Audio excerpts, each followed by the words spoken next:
पहले तो मैम मुझे ये बताइए कि क्या आपको कामाख्या के एनर्जी के बारे में कोई साइंटिफिक एंगल है? ये पता भी है क्या? जी, जी, मेरा उसके ऊपर स्टडी है, उसके पीछे भी साइंटिफिक एंगल है। अच्छा मैम इसके पीछे का साइंस क्या है? मैम ये अंबुबाची मेले में 4 दिन तक वो पानी पूरा लाल हो जाता है, तो मतलब इसके पीछे क्या राज़ है?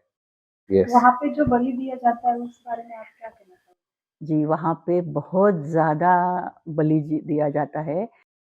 अच्छा मैम ये एरिया तांत्रिकों का काफ़ी बड़ा गढ़ माना जाता है। तो क्या सच में तांत्रिक होते हैं? जी, एक्चुअली तांत्रिक शब्द का पहले हमें अर्थ समझना बहुत ज़रूरी है। तांत्रिक मतलब टेक्निकल। आप हमें ये बताइए, कामाख्या के एरिया में इतने तांत्रिक क्यों हैं? एक्चुअली तांत्रिकों को जो पूजा करनी होती है, उसके लिए अबंडेंस पॉजिटिव एनर्जी लगती है, जो वहाँ पे ऑलरेडी है। इसलिए वहाँ पे बहुत ज़्यादा कंपैरेटिवली बाकी प्लेसेस बहुत तांत्रिक होते हैं। खामख़ा हम तांत्रिकों से इतना डरते थे।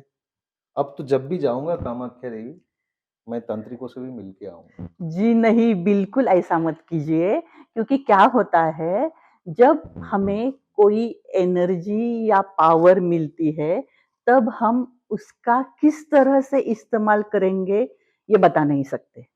हेलो, मैं doctor Rajkunwar Desai, vastu and human body energy consultant. आज हमारे यहाँ जो गेस्ट आए हैं, उनका नाम है मिस्टर राम पगारे और उनकी wife Mrs Meera Pagare. Mr Ram insurance और वेल्थ मैनेजमेंट कंसल्टेंट है। उनको माँ कामाख्या के रिलेटेड कुछ सवाल है। आपके मन में भी अगर इस टॉपिक को लेके कुछ सवाल है, तो आप हमें कमेंट बॉक्स में पूछ सकते हैं। आपने हमारे चैनल को अब तक सब्सक्राइब नहीं किया है, तो जल्दी से सब्सक्राइब, लाइक और शेयर कीजिए। चलिए देखते हैं आगे क्या होता है। हेलो, कैसे हैं आप दोनों? गुड। Good ma'am. तो मैम मुझे आपको कामाख्या टेम्पल के एनर्जी के बारे में पूछना था कुछ। जी।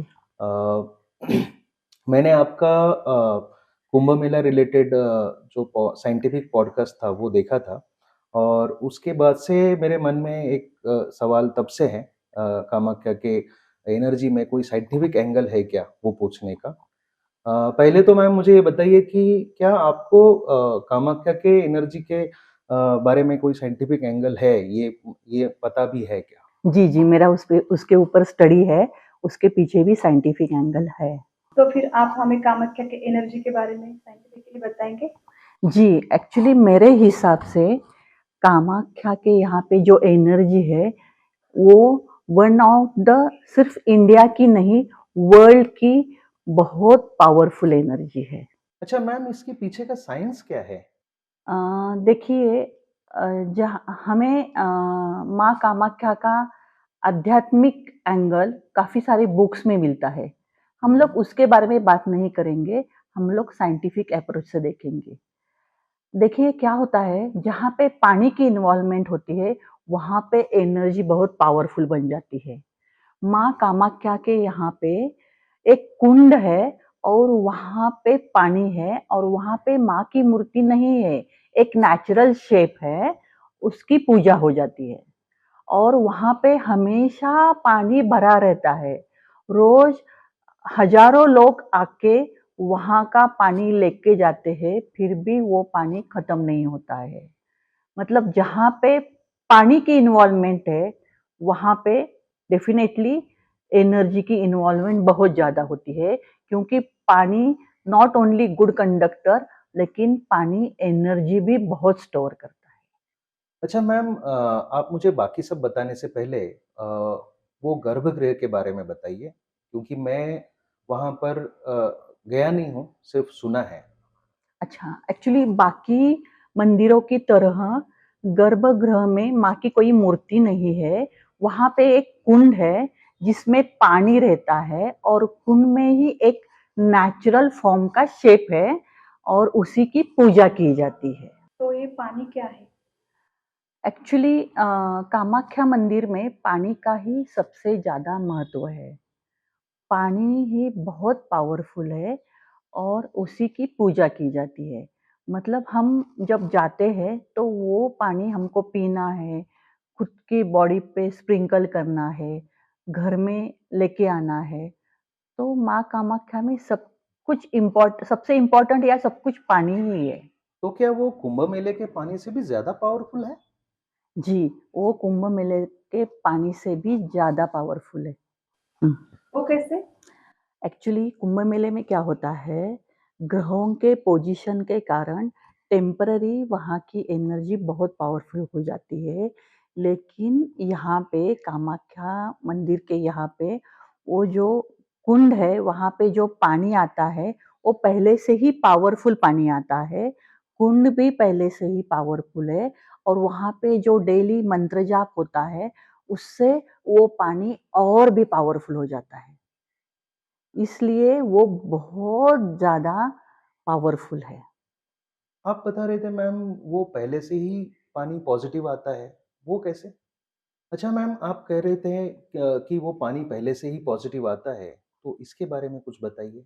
जी, एक्चुअली वो सच में पहले से ही पॉज़िटिव आता है क्योंकि क्या होता है, नीलांचल पर्वत के अंदर से वो पानी बह के आ रहा है और नीलांचल पर्वत में बहुत सारे ऋषि-मुनियों ने बहुत सालों तक बहुत पावरफुली पूजा पूजा की है या कहे मेडिटेशन किया है, मंत्र जाप किया है, तो वो पहले से ही वहाँ पे बहुत पॉजिटिव एनर्जी है, तो वो एब्सॉर्ब कर के वो पानी कुंड में आ जाता है और वहाँ फिर और वो पॉजिटिव हो जाता है, तो वो पानी बहुत पॉजिटिव होता है।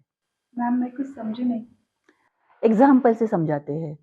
अगर हमारे घर में हम लोग कोई पूजा-पाठ या मंत्र जाप, होम-हवन करते हैं, तो क्या होता है, तब वहाँ पे जो एनर्जीज़ बहुत सारी इमिट होती है, वो घर की चीज़ें एब्ज़ॉर्ब करती है। ये तो प्योर साइंस है। अभी ये डिपेंड्स कि आप कौन-सी पूजा करते हो, वहाँ से तब कितनी एनर्जी इमिट होती है, तो उसके प्रोपोर्शन में वो एब्ज़ॉर्ब करेंगे। लेकिन एब्ज़ॉर्ब होगी ये डेफ़िनेटली। तो ऐसा ही कुछ यहाँ पे हो जाता है। अच्छा तो मैम ये बताइए कि कौन-सी पूजा कितना पॉज़िटिव एनर्जी एब्ज़ॉर्ब करती है? जी, अगर हम सत्यनारायण की पूजा जो हर घर में होती है, उसके बारे में बोलेंगे तो सत्यनारायण की पूजा सबसे कम पॉज़िटिव एनर्जी इमिट करती है। मतलब जिस दिन सत्यनारायण की पूजा होती है, उसी दिन बहुत सारी एनर्जी हमें घर में फ़ील होगी और अगर आप थोड़ा-सा खुद ही ध्यान देंगे या एक्सपीरियंस करेंगे, तो जब आपके घर में सत्यनारायण की जिस दिन पूजा होती है, तभी आपको बहुत पॉज़िटिव फ़ील होता है। दूसरे दिन वो स्लाइट इम्पैक्ट दिखाई देगा और तीसरे दिन आप ये भूल भी जाओगे कि परसों मेरे घर पे कोई पूजा हो गई थी, क्योंकि वो बहुत कम एनर्जी इमिट करती है, उसके कारण ऐसे हो जाता है। अब हम बड़ी पूजा की बात करेंगे तो नवचंडी है, शतचंडी है। शतचंडी बहुत बड़ी पूजा है। शतचंडी अगर आप आपके घर में करते हो, तो कम से कम 1 महीना उसका इम्पैक्ट आपको दिखाई देगा, क्योंकि तब वहाँ पे जो एनर्जी इमिट होती है, वो बहुत सारे वस्तुओं ने एब्सॉर्ब की होती है, वो एटमॉस्फेयर में रहती है। लेकिन इससे सबसे बेस्ट क्या रहता है, अगर आप डेली 1-2 घंटा मंत्र जाप करेंगे, पूजा-पाठ करेंगे और अगर ये ऐसे ही चलता रहा, तो 1 डेढ़ साल के बाद आपके घर में कोई भी आ जाएगा, तो उसको भी वो इम्पैक्ट फ़ील होगा। क्योंकि डेली ये पूजा करने से हमारे घर की सब चीज़ों ने, दीवारों ने, फर्श ने, सबने वो एनर्जी इमिट की होती है। तो एक अलग-सा माहौल वहाँ पे डिवाइन एनर्जी का बन जाता है, जो अननोन पर्सन भी अगर घर में आता है, तब भी उसको फ़ील हो जाता है। देखिए, अगर हम सामान्य लोग होके भी अगर हम 1-2 घंटा रोज़ पूजा करेंगे या मंत्र जाप करेंगे, तो इसका इम्पैक्ट इस तरह से होता है। तो ये जो बड़े ऋषि-मुनि हैं, जिन्होंने पता नहीं दिन में कितने घंटे वो मंत्र जाप किए होंगे और वो भी हज़ारों साल। मतलब वहाँ पे कितनी पॉजिटिव एनर्जी क्रिएट हो गई होगी और वहाँ नीलांचल पर्वत के सब पेड़-पौधे या ज़मीन ने, वो पर्वत ने कितनी एब्सॉर्ब की होगी। तो वहाँ पे बहुत ज़्यादा पॉजिटिव एनर्जी है।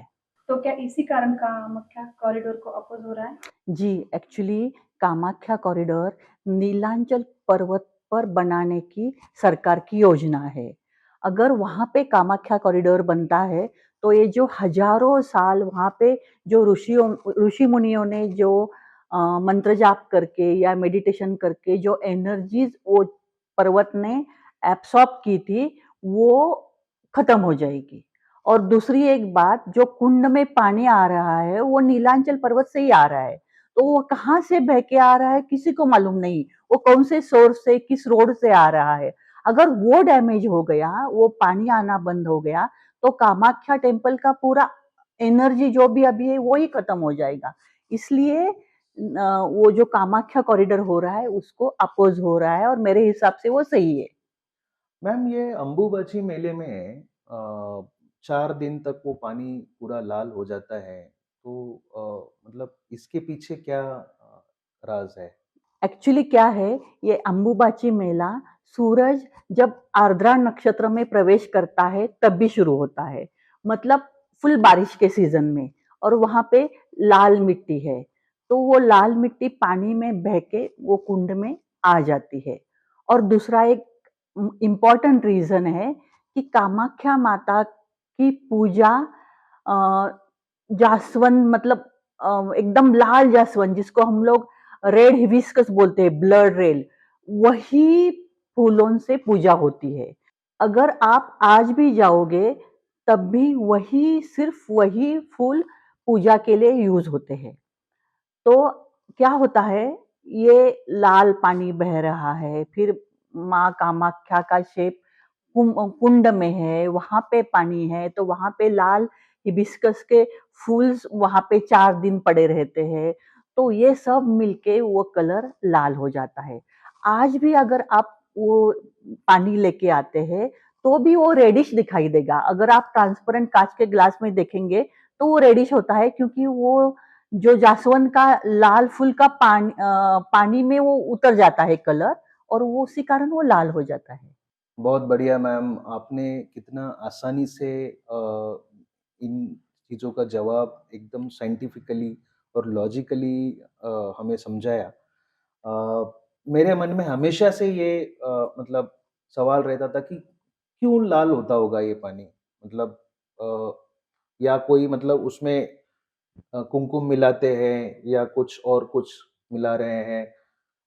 ऐसा हमेशा एक संदेह रहता था, बट आपने जिस तरह से समझाया उससे मेरा मतलब लॉजिक्स पूरे क्लियर हो गए। हाँ, थैंक यू बहुत सो लोगों को मच। लगता है सर उसमें कुमकुम मिलाया जाता है, लेकिन उसकी ज़रूरत नहीं, वो ऑटोमेटिक लाल हो जाता है। Yes, yes. वहाँ पे जो बलि दिया जाता है उस बारे में आप क्या कहना चाहोगे? जी, वहाँ पे बहुत ज़्यादा बलि दिया जाता है, लेकिन मेरा इसके ऊपर स्टडी नहीं है, तो मैं इसके ऊपर बात नहीं करना चाहूँगी। लेकिन साइंटिफिक वे से मैं आपको एक अगर बात बताऊँ, तो क्या होता है, हमें मालूम है कितनी भी एनर्जी क्यों ना हो, वो ख़त्म हो जाती है। अगर हम उसको मेंटेन ना करें, टॉप अप ना करें, जैसे हम लोग सन को सबसे बड़ा सोर्स मानते हैं एनर्जी का, सूरज को। लेकिन हमें मालूम है सूरज भी एक ना एक दिन खत्म हो जाएगा, मतलब उसकी एनर्जी इतनी बड़ी है वो भी खत्म हो जाएगी। तो एवरीथिंग जो भी है वो खत्म होता है। तो हमें हमारी एनर्जी भी खत्म होती है, इसलिए हम लोग डेली खाना खाते हैं ना, टॉप अप करना पड़ता है या मेंटेन करना पड़ता है, इसलिए खाना खाते हैं। जैसे पेड़ पौधे होते हैं, वो भी मिट्टी से कुछ एब्सॉर्ब करते हैं, वो उनका खाना होता है। कोई हवा में से एब्सॉर्ब करता है, जैसे मनी प्लांट है, चाइनीज बाम्बू है, पानी में से उनका खाना एब्सॉर्ब करता है। ऐसे ही अलग-अलग बीइंग्स अलग-अलग तरीके से अपनी एनर्जी मेंटेन करने की कोशिश करते हैं। ये इतना ही मैं आपको बता सकती हूँ। अच्छा मैम, ये एरिया तांत्रिकों का काफ़ी बड़ा गढ़ माना जाता है। तो क्या सच में तांत्रिक होते हैं? जी, एक्चुअली तांत्रिक शब्द का पहले हमें अर्थ समझना बहुत ज़रूरी है। तांत्रिक मतलब टेक्निकल, मतलब हम जो भी कुछ बात टेक्निकली करते हैं, जैसे मतलब स्टेप्स फॉलो करके उसको तांत्रिक तांत्रिकली किया जाता है ऐसे बोल देते हैं। अगर हम लोग कोई भी गेम खेलते हैं, जैसे क्रिकेट है, चेस है, अगर हम टेक्निकली वो सीख ले, तो उसमें हम ज़्यादा एक्सपर्ट हो जाते हैं क्योंकि हम उसके रिलेटेड रूल्स समझते हैं, स्टेप्स फॉलो करते हैं। अभी मुझे क्रिकेट का ज़्यादा कुछ आता नहीं है, लेकिन इतना मुझे मालूम है कि अगर कोई बॉलर बॉलिंग करता है, तो उसने कौन-सा बॉल किस तरह से डाला है, ये सब कैलकुलेशन करके अगर वो बैट्समैन खेलता है, तो ही वो 4 नहीं तो 6 मार सकता है, नहीं तो आउट होने के चांसेस ज़्यादा है। मतलब ये सब टेक्निकली हो गया। ऐसे ही अगर मेकअप करना है, तो उसके कुछ स्टेप्स फॉलो करने पड़ते हैं, तो वो मेकअप करने का टेक्निक हो गया। हम लोग खाना बनाते हैं, तो खाना बनाते समय या सब्जी बनाते समय पहले ऑयल डालना है, कुछ स्टेप्स है, वो फॉलो करेंगे तब भी वो स्वाद आ जाएगा। तो इसको ही हम लोग टेक्निकल या तांत्रिक बोलते हैं। तो क्या होता है जब हम पूजा पाठ करते हैं, तो पूजा करने का भी एक सही टेक्निक होता है। तो अगर वो सही टेक्निक से हम पूजा करेंगे, तो जितनी हम लोग एनर्जी सामान्य रूप से इमिट करेंगे, उससे कितनी तो बड़ी मल्टीपल टाइम्स टेक्निकली अगर हम पूजा करते हैं, तो उससे वो एनर्जी इमिट हो जाती है। तो ये जो तांत्रिक होते हैं तो उनको वो टेक्निक मालूम है कि किस तरह से पूजा करने से थोड़े समय में बहुत ज़्यादा पॉजिटिव एनर्जी या कहे उनको जो भी एनर्जी चाहिए वो एब्सॉर्ब कर सकते हैं। उनको ये तांत्रिक बोलते हैं। आप हमें ये बताइए, कामाख्या के एरिया में इतने तांत्रिक क्यों है? एक्चुअली तांत्रिकों को जो पूजा करनी होती है, उसके लिए अबंडेंस पॉजिटिव एनर्जी लगती है, जो वहाँ पे ऑलरेडी है। इसलिए वहाँ पे बहुत ज़्यादा कंपैरेटिवली बाकी प्लेसेस बहुत तांत्रिक होते हैं। खामख़ा हम तांत्रिकों से इतना डरते थे। अब तो जब भी जाऊँगा कामाख्या देवी, मैं तांत्रिकों से भी मिल के आऊँगा। जी नहीं, बिल्कुल ऐसा मत कीजिए क्योंकि क्या होता है, जब हमें कोई एनर्जी या पावर मिलती है, तब हम उसका किस तरह से इस्तेमाल करेंगे, ये बता नहीं सकते। मतलब कभी-कभी हम खुद को भगवान ही समझने लगते हैं जब हमारे पास कोई पावर आती है। एग्ज़ाम्पल से देखें तो हम लोग जो डेली देखते हैं, जैसे पॉलिटिशियंस है, जब इलेक्शन आता है हमारे दरवाजे पे आके हमें बोलते हैं हम आपका सेवा करने वाले लोग हैं। लेकिन जब वो जीत जाते हैं तो उनका एटीट्यूड कुछ अलग ही हो जाता है। यही सब इन लोगों के साथ भी हो जाता है।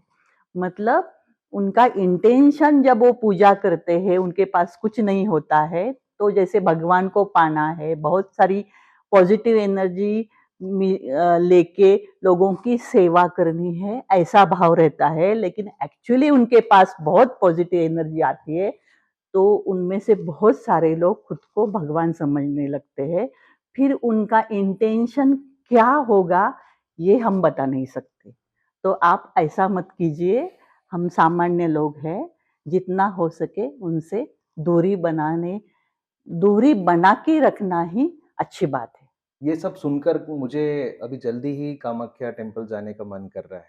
शायद मैं बहुत जल्दी प्लान करूँगा अभी जाने का। जी, आप ज़रूर जाइए लेकिन याद रहे वहाँ पे बहुत ज़्यादा भीड़ होती है। तब आप जब जाओगे वहाँ पे, तो खाली बाहर से दर्शन लेके मत आना।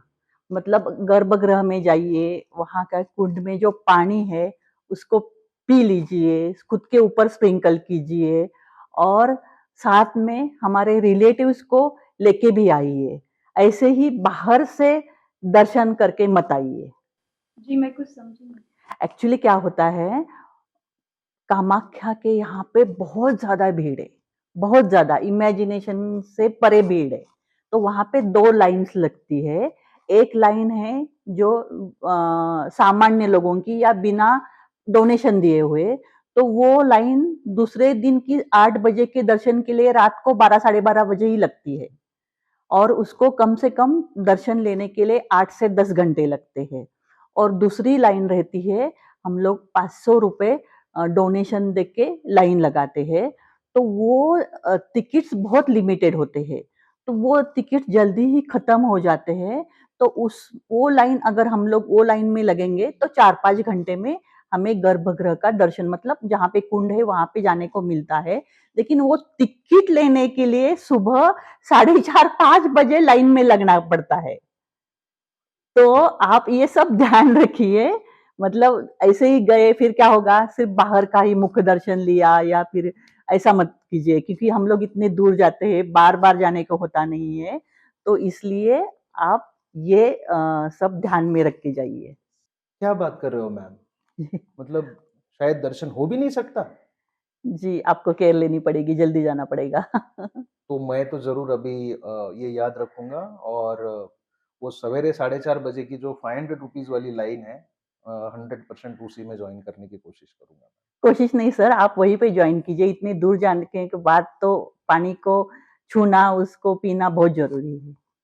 Wow! I think thank you so much ma'am आपने इतना बढ़िया तरीके से ये जो मेरे मन में एक सवाल था, वो आपने बहुत ही अच्छे तरीके से, सिंपल तरीके से आपने हमें समझाया और कुछ गाइडलाइंस भी आपने वहाँ के दर्शन के जो दिए, तो इससे डेफ़िनेटली हमें वहाँ पर जाने के बाद में बहुत फ़ायदा होगा, ऐसे अभी मुझे लगता है। धन्यवाद ma'am. Thank you thank you very thank you much. So much.